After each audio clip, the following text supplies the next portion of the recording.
Overlord Volume 7 Chapter 3 The Large Tomb. Translated by Nigel Proofreader/Editor. Deus Ex Machina Part 1. The worker team led by Greenleaf Palpatra bade farewell to the others who were driven by anticipation and desire, and then looked down upon the outside from the stairs leading to the central mausoleum's entrance. Nothing stirred under their eyes as they swept them across the silent graveyard. The only things there were silence, darkness and starlight. As Palpatra took a step towards the stairs, his companion said, "Gramps, don't you think this is a bit of a shame? We should have let the other teams search the graveyard, no?" "You're right. Every team, well, that piece of shit team aside, the others have roughly the same abilities. Anything we can do, Heavy Masher or Foresight can do too." "In that case," Palpatra interrupted his companion halfway through his words and said, "but we have priority searching rights for tomorrow, so we aren't losing out on anything. Besides, we ought to have finished the surface investigation by then, and if they're unlucky, the last team might not be able to find anything, and they might even be posted to guard the base camp." "I see. Besides, going first into a mysterious set of ruins is far too dangerous. They're like mining canaries for us, though hopefully they'll come back alive."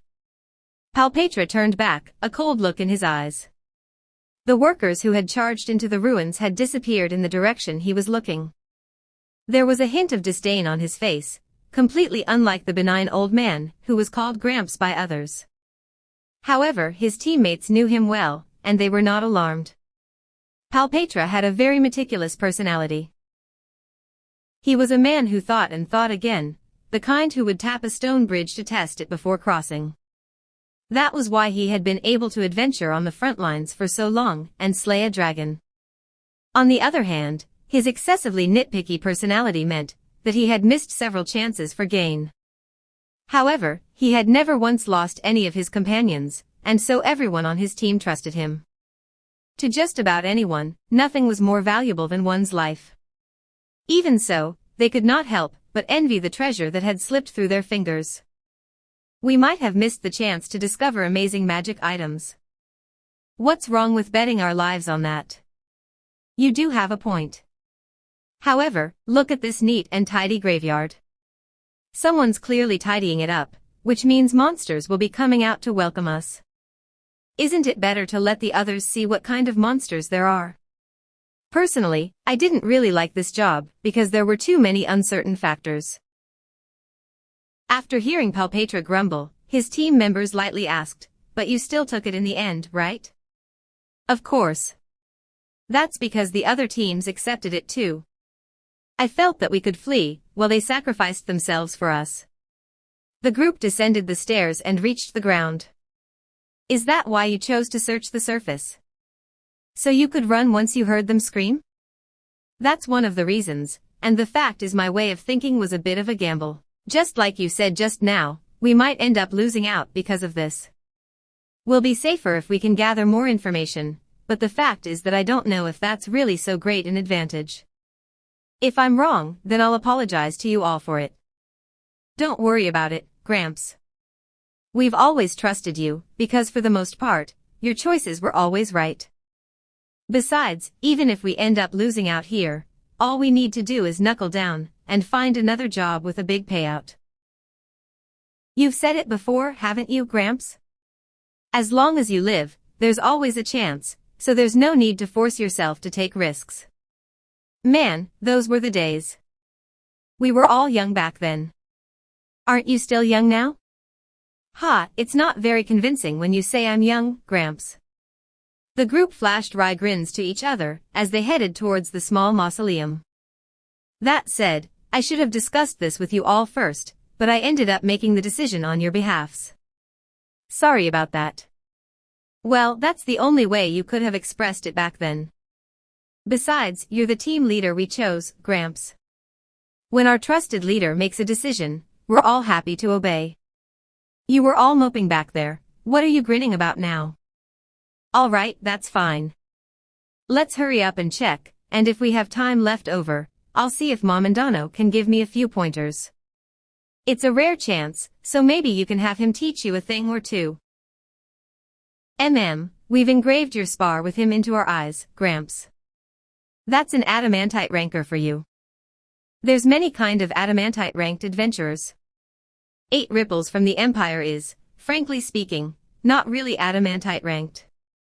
Momandano is a true adamantite ranked adventurer. He's on a level I can't hope to reach. Gramps, Hayayahia, don't worry.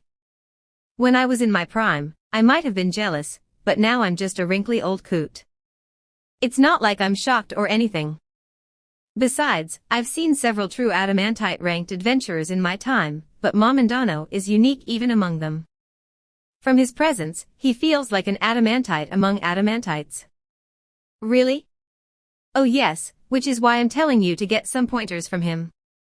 After I die, gaining experience will be helpful if you want to continue adventuring. How could you possibly die, Gramps? I can't even bring myself to imagine you retiring. Exactly. You're hale and hearty, so living to Fluttersand's age shouldn't be problem, right, Gramps? Hayayahia, no, not even I could do something like that. The man's an oddity. What a wonderful team you have. Suddenly, a woman's quiet voice reached them. The only women among the members of this expedition were the 2 ladies from Hecarin's Foresight, and the 3 elf slaves from Aria's Tenbo. However, the voice did not belong to any of them. The group immediately raised their weapons and turned back. As they looked up the stairs they had just descended, they saw a group of women in maid uniforms standing at the entrance to the mausoleum. There were 5 of them in total. Each of them was unbelievably beautiful, but at the same time it also made them especially abnormal. The strange thing was that each of them was dressed in an outfit that resembled a maid's uniform, but they were different from the clothes Palpetra had seen before. They gleamed with an armor-like sheen. Who are you? I didn't see you so there was a hidden passage after all. Women? They're beautiful enough to rival the beautiful Princess of Darkness. They're clearly not ordinary people. They don't seem hostile, but they can't possibly be people who were hired in addition to ourselves. What should we do, Gramps? His comrades dared not be careless. They observed the girls closely as they asked him. The best option would be to negotiate with them, but it would seem they would not be able to conclude this amicably. Our numbers are roughly even, so we should just be able to handle it, right? Their opponent's strength ought to be about the same as themselves, or slightly higher. They had not attacked while the workers were gathered together in order to get them all in one fell swoop. That implied they lacked the fighting power or traps to deal with so many people at once. At the same time, they had chosen to show up and show themselves off and initiate the conversation. That implied they were confident of defeating Palpetra's group. While his aged body hardly sweated any more, at this moment, Palpetra felt the hand gripping his spear turn cold and clammy. Still, maids showing up in a tomb really calls their taste into question. In the next moment, the friend of his who had tossed off that casual joke was suddenly covered in cold sweat, his face pale and trembling. Palpetra thought the temperature around him had plummeted for a moment. However, the goosebumps covering his body were no delusion. Even with only the light of the moon to illuminate them, he could clearly see murder in the eyes of the maids lined up above him. It looked like their eyes were glowing. Let's kill them. Have to die. We can't just kill them normally. We need to make their suffering legendary. An intense bloodlust roiled around the maids. Their anger was such that it felt like the air itself was warping. All right, the most senior-looking maid said with a clap of her hands. Our master has ordered us not to let any of them return unharmed, so we were going to kill them anyway. However, I'm quite pleased to see everyone so motivated. There was a clang, a sound of metal which seemed to come from the stairs that had been cut from a slab of stone. The sound had come from the greave-like metal high heels which the maids wore. Shaken, Palpetra and company backed off. Given their lack of weapons, their opposition ought to be magic casters. In that case, allowing them to take the high ground and fighting in this wide open space, which favored ranged weapons, was not a wise strategy. For Palpetra and the others, the ideal tactic for them was to shorten the distance between themselves and the enemy. The reverse would be to the maid's advantage. However, why were these maids coming down the stairs? Were they planning to soar into the sky with fly if anything happened? The maids' blank faces were like a mask, and their movements were as regal as a sovereign as they slowly descended the stairs. Palpetra and his group were at a loss for how to respond, but still, they sheltered behind their shields and discussed what to do and what tactics to use. Clang. A particularly strident sound rang through the air. The maids had stopped halfway down the steps. All right, let's start with a self-introduction. Forgive me, this one is the assistant leader of the Seven Sisters, Pleiades, Yuri Alpha. While we will not be together for long, it was a pleasure to meet you. Now then, back to the main topic. While wiping you out directly would be faster, we cannot make a move ourselves for certain reasons. What a shame. The wind carried adorable, bell-like laughter over to them. The smiles of these stunningly beautiful maidens overflowed with a charm that instantly seized the hearts of anyone who looked upon them.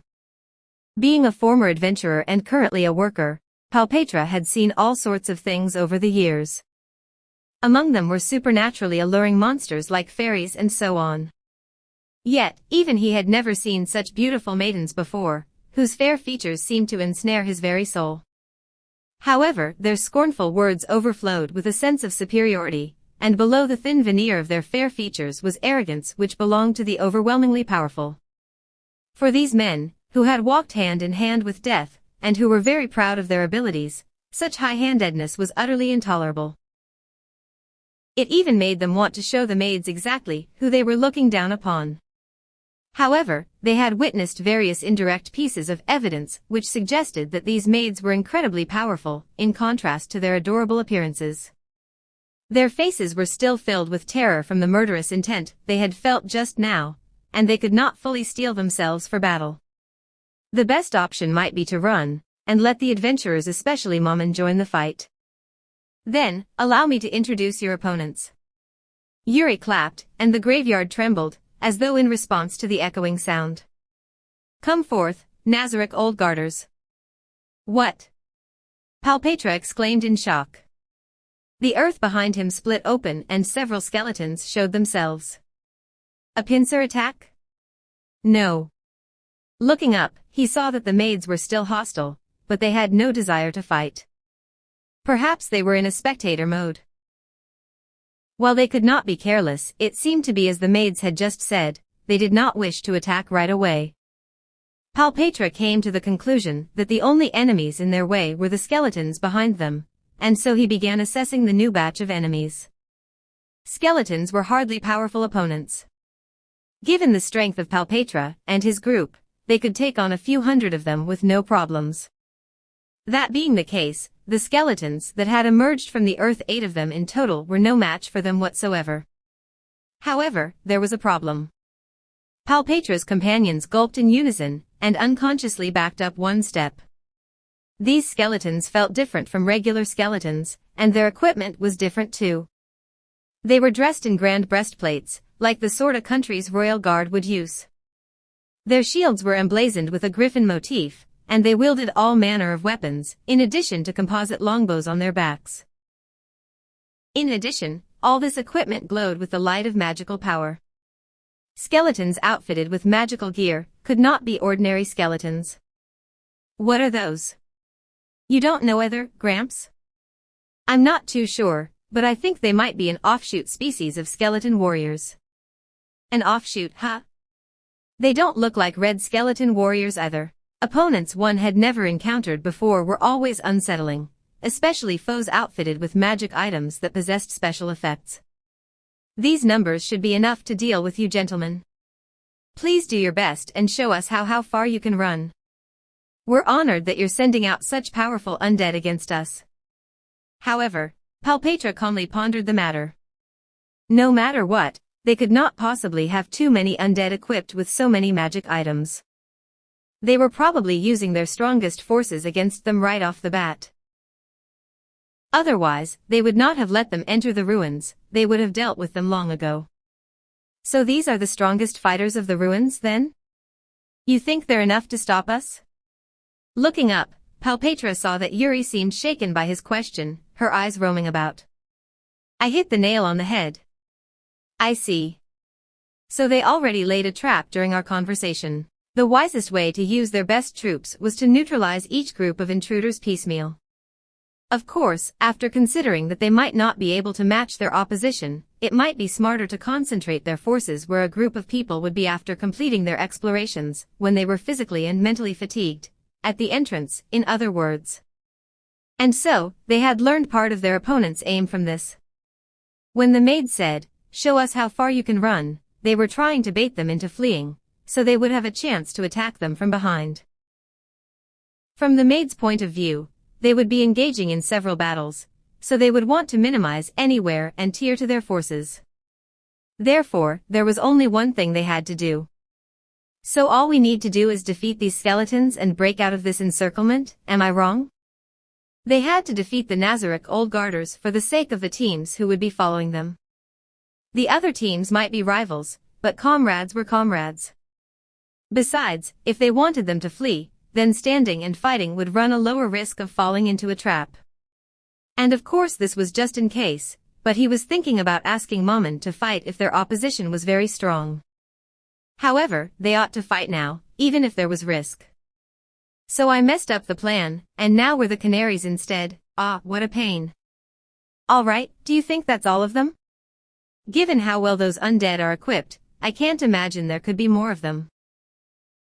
This is a route which invaders would have to pass through, so stationing their best troops here would be the best tactic. That being the case, these skeletons should be all of them. And since the opposition should have better intelligence than us, they probably aren't dumb enough to split their forces. No, I think there ought to be a few more in the ruins. However, the ones left are probably lower-grade undead. Gramps, we should flee. This is bad. It's very bad. We've already been surrounded, there's no escape for us. Even if we try to fly away, they'll shoot us down with bows. Hang in there, lads. There's no way for us to survive but by defeating them. The response to Palpetra's shout was a resigned yet surprised voice. Well, that's also a valid means of breaking through. We'll cheer for you, so let's begin. And with that, the Nazarick Old Guarders stepped forward. Yuri and the others had troubled looks on their faces as they kept cheering them on. They had been hard-pressed to hide their consternation since the beginning. To think they were actually so, this is bad, Sue. Did not think it would be like this. Kositas-sama will be shocked. If this keeps up, it'll end without anything to show for it. Yuri and the others watched a raised hammer swing down. Oh, that looks very bad, he'll die, Sue. Just as Lupus Regina muttered to herself, the man in question took a blow to the chest and crumpled to the ground. The sound of metal scraping and a heavy object collapsing somehow managed to fill the air despite the intense battle. The first casualty was a human warrior, but the Nazarick Old Guarder holding an electrically charged hammer did not seem particularly excited about it, instead looking for another target. Priest San, if you don't heal him, he'll die, Sue. No point. Died instantly, and battle line fell with him. Yuri muttered worriedly to herself, while Shizu shook her head as an answer. The two Nazarick Old Guarders that the warrior had been holding off were now freed up, so one went to deal with their priest, while another one planned to circle around to attack the back line. The priest was already occupied with two of them, and now with another one to add to his burden, he no longer had the time or energy to cast spells. He had his hands full just trying to fend off savage attacks from 3 directions at once. Palpetra was the only one who seemed to be earnestly giving battle, but he had to deal with 3 enemies at once, and did not have the freedom to help his comrades. The thief's firepower isn't enough. I wonder if they have any trump cards? The thief fighting to protect the arcane magic caster now had one more enemy to face. Now he had 2. The thief's light and nimble weaponry lacked decisive power against his foes, the undead Nazarick Old Guarders, who could not be slain in one hit, and who wore sturdy armor.